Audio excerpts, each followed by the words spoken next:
Hello and welcome. You're watching NDTV 24/7. I'm Tanushree Pandey coming live from Ground Zero, where it's the 6th day of the rescue operations after the devastating earthquake hit Turkey and Syria on Monday morning. We have been showing ground reports of layers of devastation and human tragedy that has now struck the country. In fact, the death toll right now stands at more than 20,000, but the rescuers are telling us that it's rising by the day. And now it has become a race against time for the rescuers, who are saying after 6 days, all they expect to find are the dead bodies. And in fact, in a very unfortunate news today, the first casualty of an Indian national was confirmed just a short while back by the Indian government. A 35-year-old Vijay Kumar, who hailed from Pauri Garhwal area in Uttarakhand, who came here in January 23 for a project work. His body was recovered from under the debris of a 4-star hotel in Malatya. It's one of the worst affected regions. This morning his documents were found from under the rubble.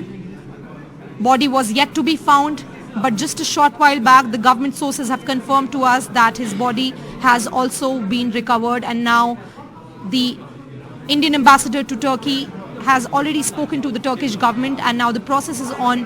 In fact, it has been expedited to send his mortal remains back to India. His body was recovered a short while back, and it was identified by his family members in Pauri Garhwal. Pictures were sent to India by the rescuers, and his family identified his body by a tattoo which was on Kumar's left arm. This is extremely unfortunate news. This is the first casualty of an Indian national in the Turkey earthquake.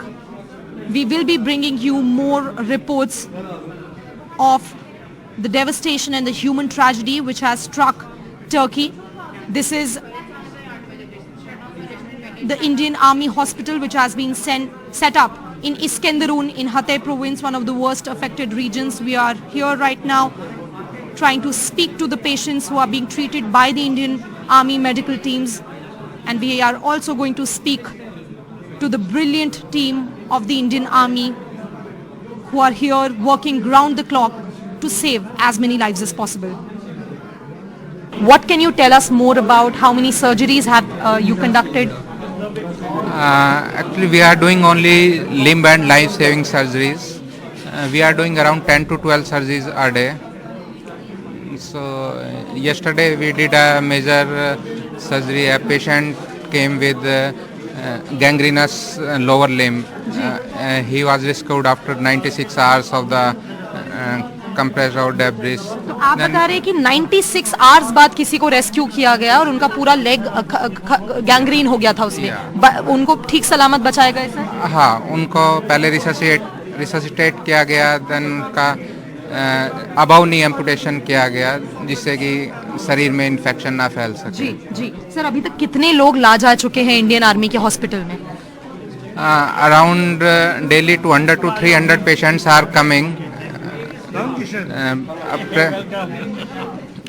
I can, yeah. So the Lieutenant Colonel is telling us that every day about 200 to 300 people are coming. He's just one of the persons who has just been recharged and discharged from the hospital. I'm very sorry, discharged from the Indian Army hospital which has been set up, and they are thanking the Indian government. Do you want to say something, sir? Thank you Hindistan. Teşekkür ediyoruz burada oldukları için. Thank you India. He said thank you India. Thank you Onlara for being here. minnettarız. We are Yanımızdalar. so appreciating India. They are with Burada us. oldukları için çok mutluyuz. We are so happy they are here. Thank you. Thank you. Thank So do you want to say something? Auch Dankeschön. Vielen Dank.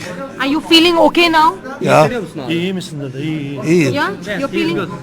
He's feeling very bad right after the medication that Indian army had. Thank you. Provided.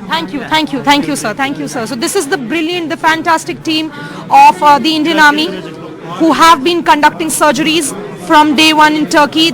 India was one of the first countries to step up aid and reach the ground. In fact, more than 150 NDRF personnel have reached the ground since day one, and army units were also sent in, medical teams were sent in. One army hospital has now been set up where the army personnel are conducting surgery. Sir, अगर आप हमें थोड़ा और बता पाएं कि कि अभी स्थिति क्या है, क्या आपको लग रहा है कि डेथ टोल बढ़ सकती है, कितने लोगों को आपको लग रहा है कि बचाए जाने की स्थिति में लाया जा रहा है? नहीं, अभी तक जो पेशेंट फर्स्ट 48 आवर्स में आ जाते हैं उनमें बचने की संभावना ज़्यादा होती है, बट अभी 4-5 दिन बाद तो मोस्टली डेड बॉडी निकल रही है, तो अभी very lucky person can be saved after. Sir, हम लोग भी वही बात सोचने की कोशिश कर रहे थे कि जो छठा दिन आज है, तो जितनी संभावना है बचने की, the chances are getting slimmer by each second.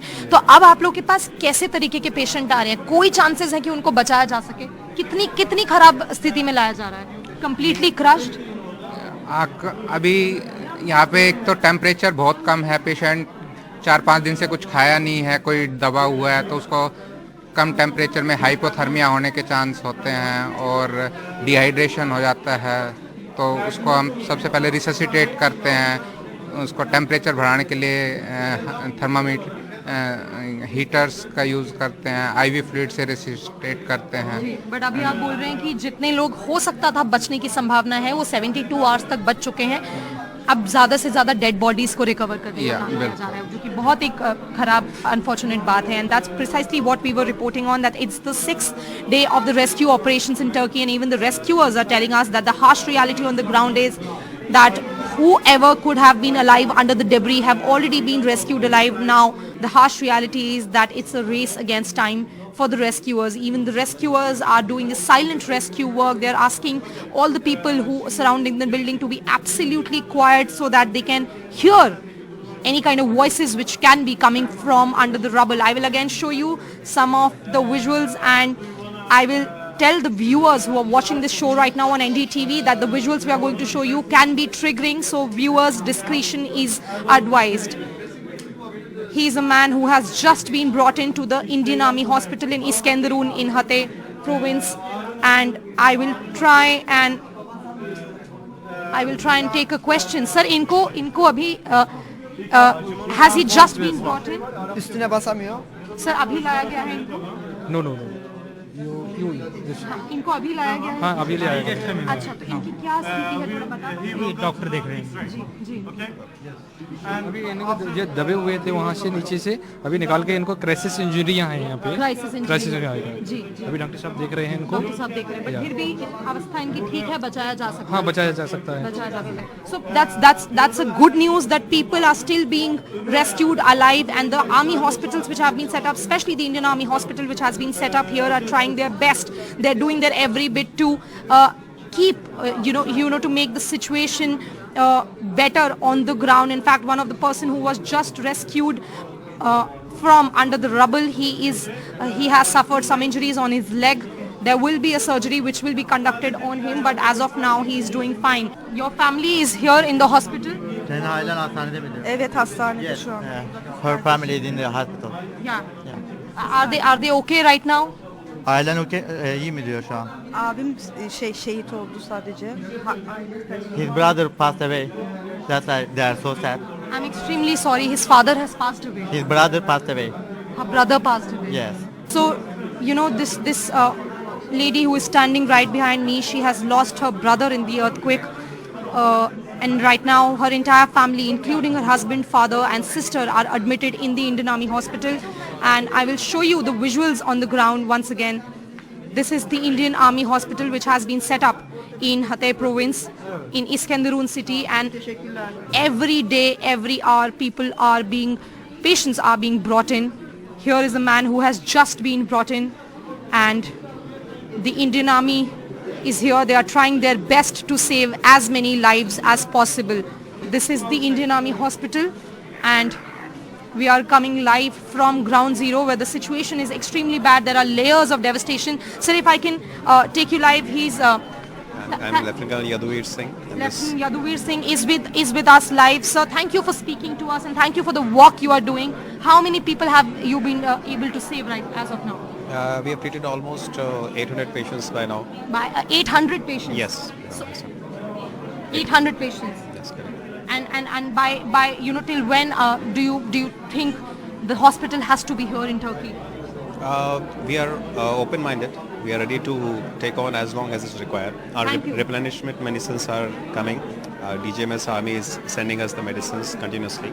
So tomorrow also an aircraft is coming. So we are ready to take on till Turkey needs us. We'll be here. So we really want to salute you, our entire NDTV group, and everybody from India want to thank you for the work you are doing. And he was the Lieutenant Commander, and this is the Indian Army Hospital where they are treating patients, Turkish people, and trying to save as many lives.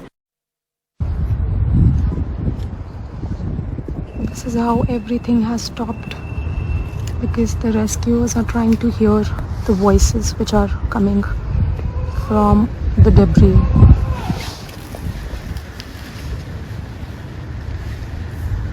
So the rescuers are trying to hear the voices which are coming from under the debris, and that's why they have asked everybody to maintain pin drop silence.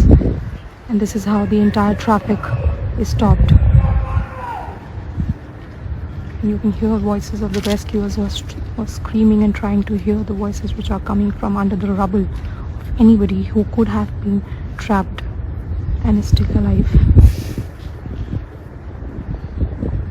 This is how the rescue work is going round the clock. It is extremely difficult for rescuers to rescue people who could have been still alive under the debris. And that's why pin drop silence is being maintained. They have asked everybody to stay quiet so that they can hear voices from under the debris. This is an Hatay region where just a short while back tremors were again being felt. You can see the devastation here. Several buildings, several multi-storied buildings collapsed after the earthquake, and now more buildings are on the verge of collapsing after the tremors.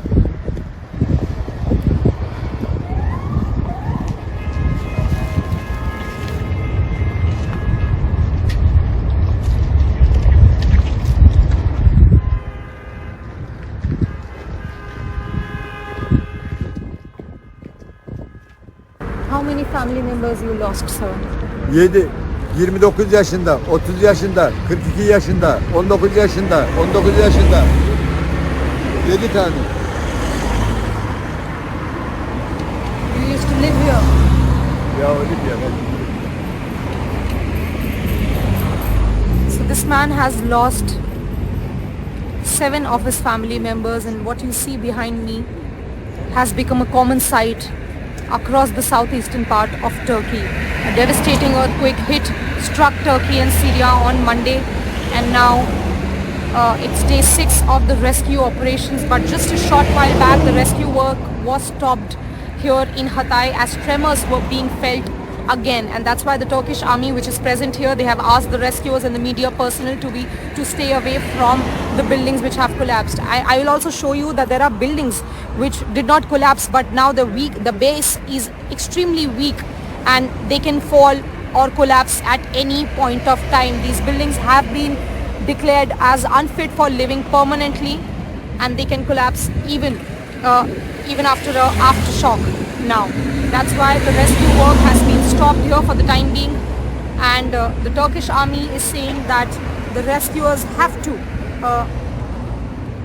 stay away from the buildings as they can collapse at any point of time. This is in Hatay region, one of the worst affected areas in Turkey, and there are huge machineries. You can see at the backdrop there are equipment which have been brought in to pull the debris out so that more lives can be saved, and if more people can be pulled out alive. But since it's day 6 and it has become a race against time even for the rescuers, it's very unfortunate, but they are saying that the harsh reality on the ground is that all they expect to find now are the dead bodies. When we reached here, 17 dead bodies were pulled out from under the debris of these buildings which collapsed.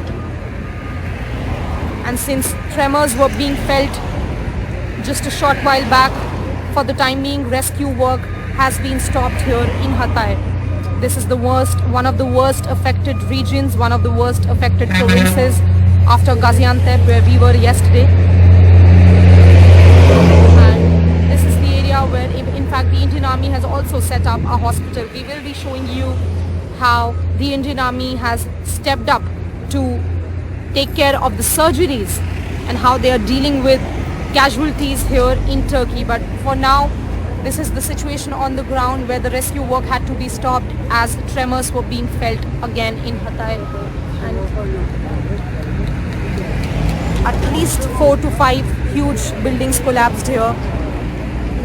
Thousands of people have already died. The death toll right now stands at least 24,000, including Syria and Turkey, and it's rising by the day. This is Tanushree Pandey reporting for NDTV from Ground Zero in Turkey. So these are the kids who have lost their homes. Many of them have also lost their families, and now they are just living in these camps here in Nurda area in Turkey. And these are the kind of camps which have been set up because the government, the Indian government, the Turkish government, all the organizations are trying to help as much as they can, but this is the best they can do right now.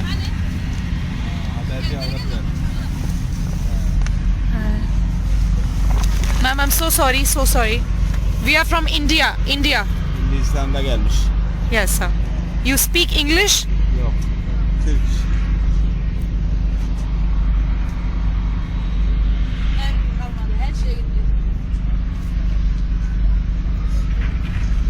And these people have also lost their home. This is one of the families. This is how the government is ensuring that at least the families don't have to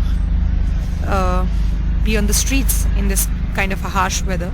So that's why these fire pumps have been set up in the camps. And this is a very basic camp. If you can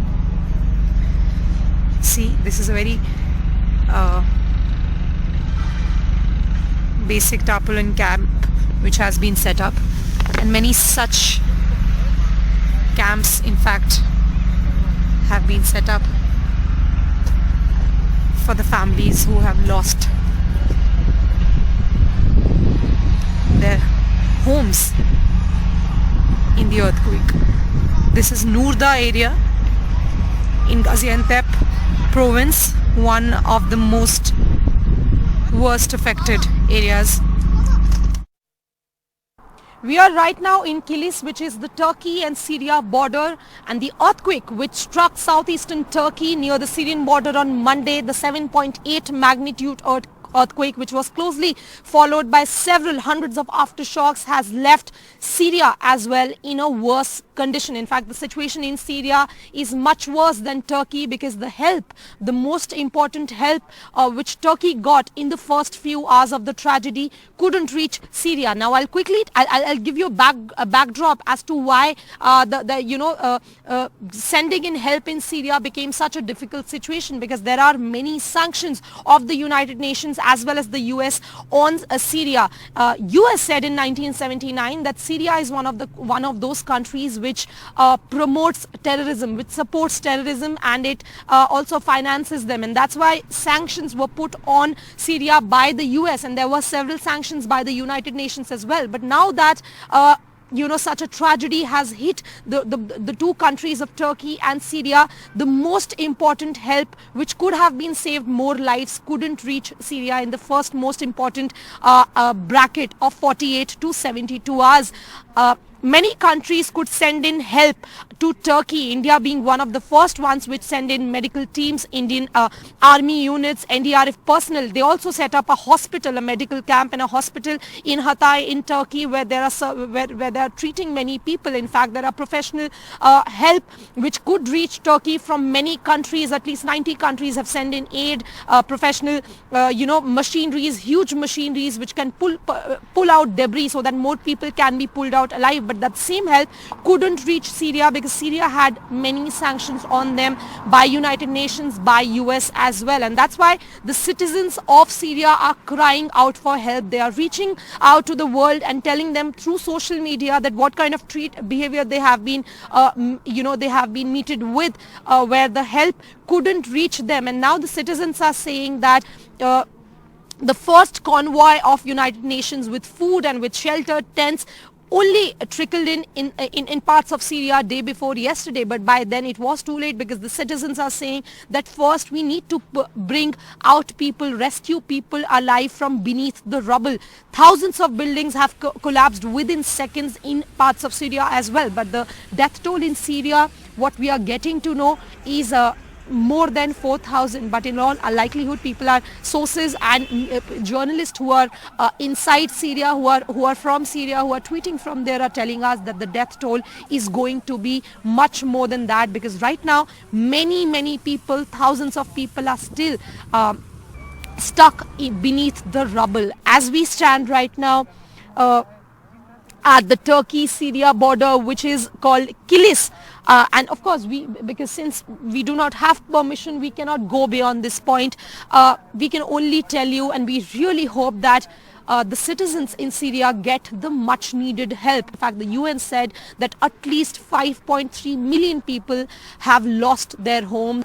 This is the situation on the ground where we are standing, and in fact NDTV is one of the first Indian media teams to reach near the Syria border to tell you, to give you a sense of the situation on the ground. It is time to pray for Syria and Turkey, and also for UN to lift up the sanctions so that other countries can send in their aid, their help to Syria like they did in case of Turkey. I'm Tanushree Pandey reporting from Turkey and Syrian border, Kilis.